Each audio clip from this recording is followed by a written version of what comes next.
approval. We'll hear from Goodman, Ellington, Kenton, and several others as they perform on stage. Tune in and go swinging down the lane with David Miller. Saturdays at 7 on KSJE Farmington. Make each day a learning experience with the Academic Minute and join us as we discover cutting-edge research from colleges and universities around the world. Tune in to broaden your understanding of the past and be the first to learn how today's innovations will transform our tomorrow. From the latest breakthrough in green technology to the discovery of humanity's oldest tools, you'll find it all on the Academic Minute. Listen every weekday afternoon during the KSJE Evening News at 5:30. Hi, I'm Brett Barry, the host of Soundbeat. Every episode features a recording from Belfer Audio Archive, one of the largest sound archives in the country. We add in a related storyline, whether it be about the performers, the songs, or something else entirely. From vaudeville to vinyl, you'll hear it all on Soundbeat. Soundbeat is produced at the Belfer Audio Archive, Syracuse University Libraries. KSJE is supported by San Juan Regional Medical Center, your community hospital with a rich heritage that dates back to before New Mexico was a state. We've been improving the health of the Four Corners since 1910. As a nonprofit hospital, San Juan Regional Medical Center is a values-driven organization. We strive to deliver on our mission to personalize health care and create vitality and enthusiasm in healing. We are here for you when you need us, offering a comprehensive range of inpatient, outpatient, and emergency care services.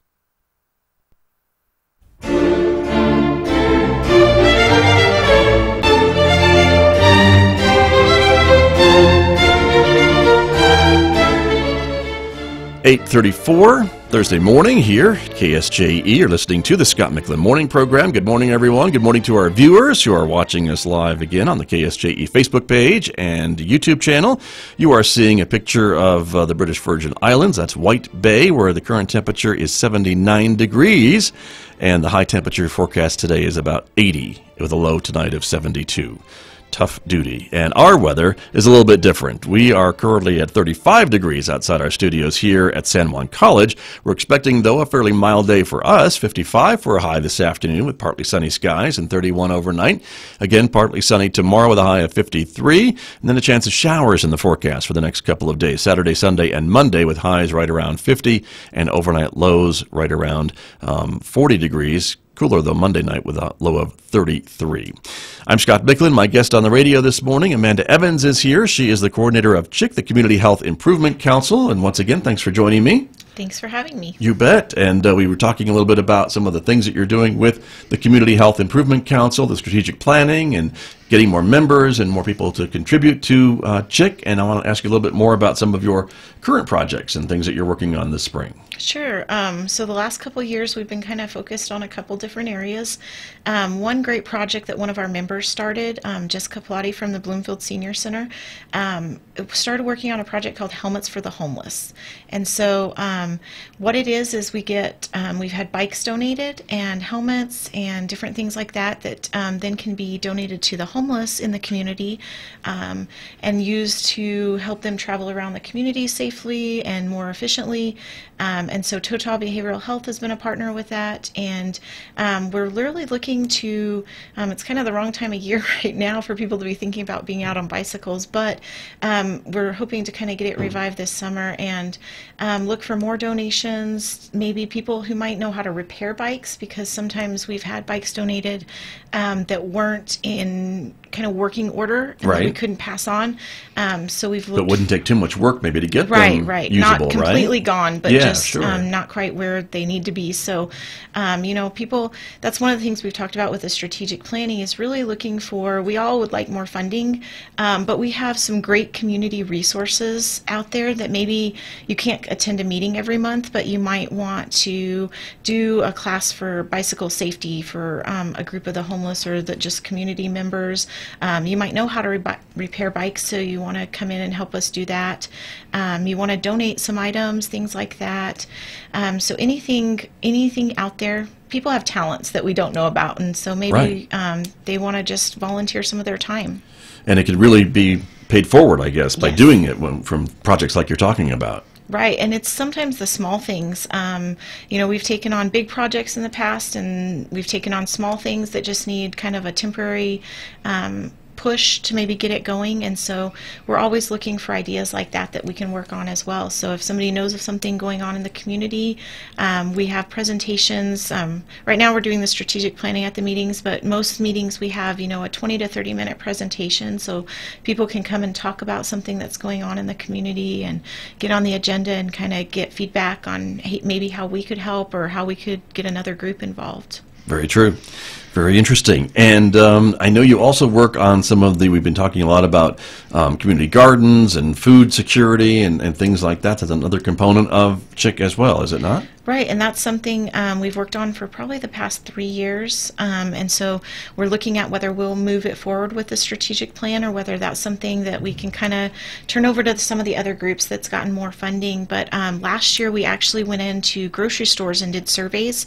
A few years ago, maybe 3 or 4, we had some people who felt like there was some bias in food pricing at the different stores, because if you've been in one Walmart versus the other, maybe ground hamburger meat is different prices, or eggs or something are different prices. Right, you'd think they'd be the same with the same store. Right, and so, we have 2 Safeways, so sometimes their pricing can be slightly different. And so there was some concern over whether that was due to location in the county, if there was some kind of bias to different members from the community, whatever. And so we wanted to really find out if there was any truth to that. And so we actually surveyed not every grocery store in the county, but we did most of the larger ones.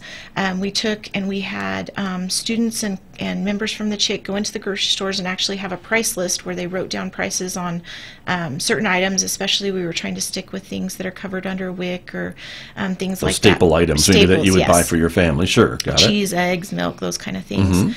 And so we were trying to see, and what we did was we actually partnered with Highlands social work students. They have a graduate level class where they go in and do statistics and analyze data.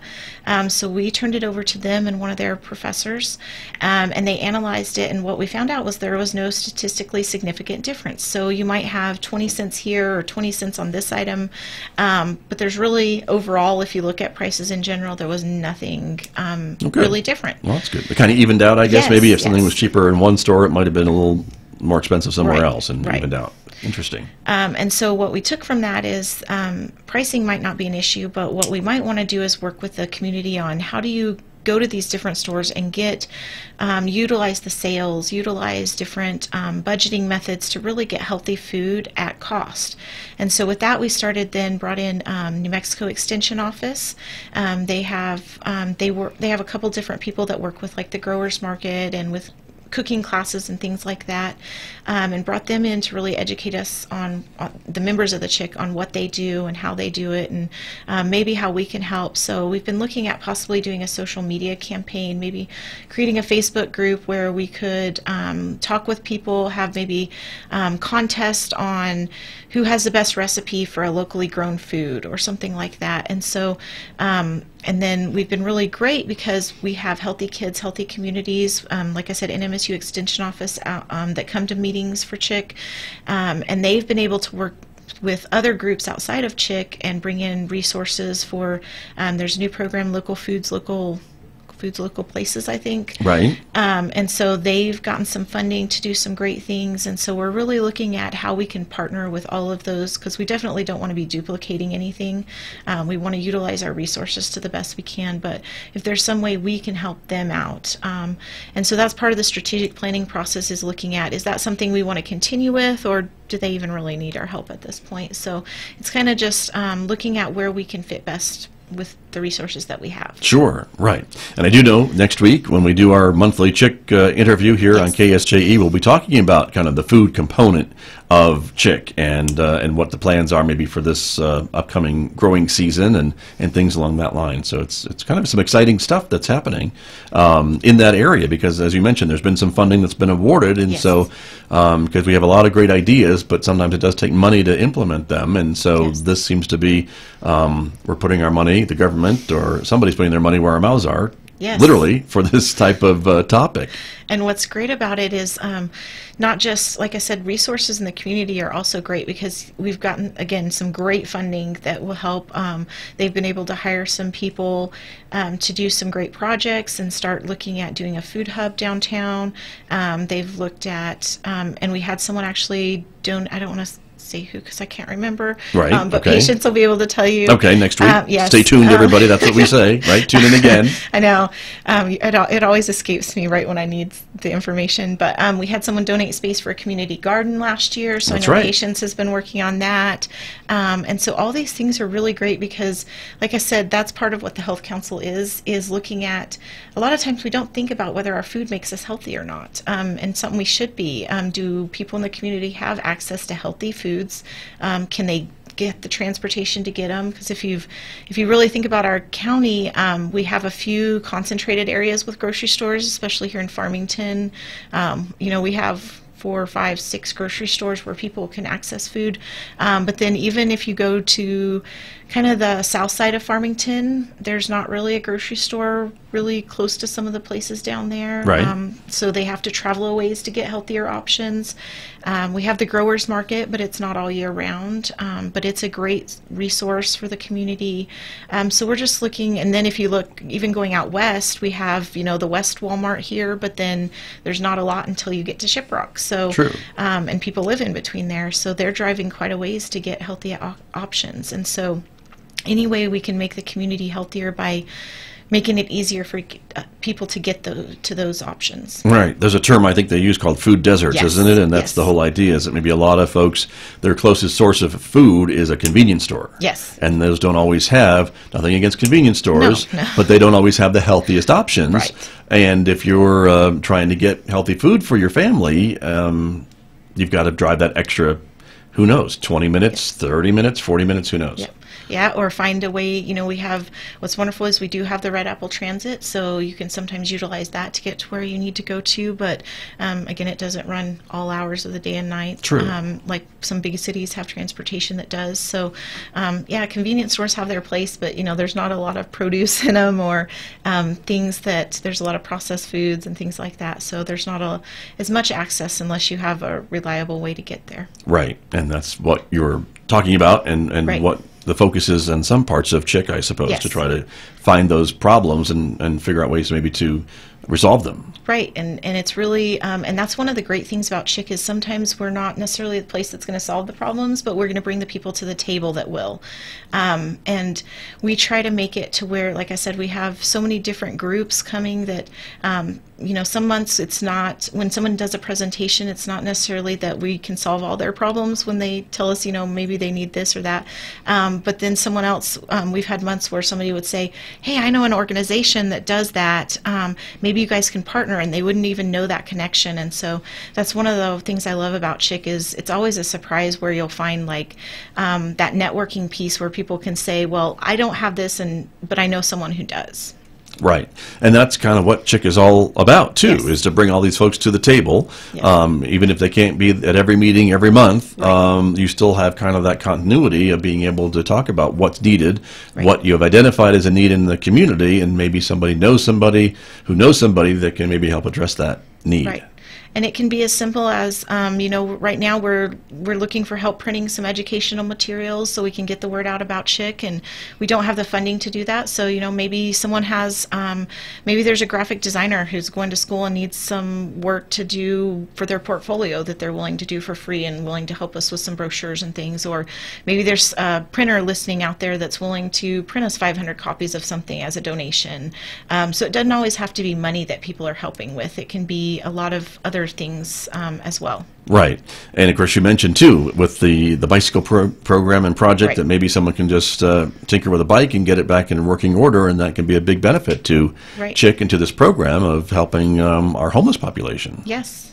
Yeah. So that's what you're working on. Yeah, that's one of the things. Like I said, we're hoping to revive that this summer and kind of get it going again and see how it fits in with our strategic plan, and if it's something that we want to do as a CHIC, as a health council, or if it's something that'll be kind of a side project for other members of our group, or how we want it all to fit together. And that's a great. This is a great time for people to attend the meeting. Like I said, March 21st is going to be our next meeting, and come and kind of help us put together what we should be doing for the next 3 years. Okay, very good. Amanda, thanks for coming in. Before I let you go, would you repeat how folks can get in touch with you, or Sure. Of course we have the San Juan County Partnership website. Yes. Is one way, and then your phone number again? 566-5877. Okay, and that will get right to you. Yes, that's my direct number, so they can leave a message if a lot of times I'm out in the community, so leave a message and I'll get back with you, or my email is on the website, so sjcpartnership.org is our partnership website. If you go to the CHIC page that kind of gives some details about the CHIC, you'll find my email, and you can contact me that way as well. Okay, very good. Thanks for coming in this morning. Thank you for having me. You're very welcome. It's always great to visit with you. That's Amanda Evans. She's the coordinator of CHIC, the Community Health Improvement Council, part of the San Juan County Partnership, my guest here on KSJE. Back with more in just a moment, everybody. The time right now is 8:48.